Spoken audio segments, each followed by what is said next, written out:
আসসালামু আলাইকুম। আমি আজকে আপনাদেরকে রেস্টুরেন্টের মতন ক্রিসপি ফ্রেঞ্চ ফ্রাই বানিয়ে দেখাবো। তার জন্য আমি মাঝারি আকারের 2টা আলু নিয়ে নিলাম। এগুলো আমি সুন্দরভাবে স্লাইস করে কেটে নেব। কেটে রাখা আলুগুলো আমি ভালোভাবে পরিষ্কার করে নেব।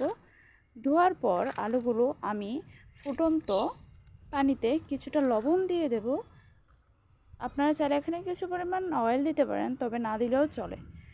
এখন আমি আমার কেটে রাখা পরিষ্কার করে যে আলুগুলো এগুলো 5 মিনিটের জন্য বয়েল করে নেব। আপনারা 5 মিনিটের বেশি বয়েল করবেন না।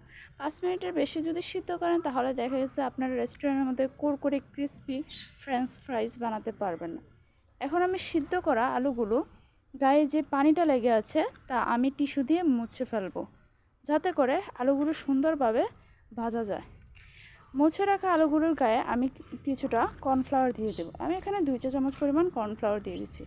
এখন আমি এগুলো একসাথে মিক্স করে ধুবো তেলে ভেজে নেব। আপনারা অবশ্যই হালকা ভাজার পর একটু তুলে রেখে আবার ভাজবেন। দুবার ভাজলে দেখা গেছে আপনাদের ফ্রেঞ্চ ফ্রাইসটা খুব কুরকুরে হবে, খেতে খুব সুস্বাদু হবে। এখন আপনারা দেখতেই পাচ্ছেন আমার ফ্রেঞ্চ ফ্রাইস বানানো একদম কমপ্লিট। ধন্যবাদ।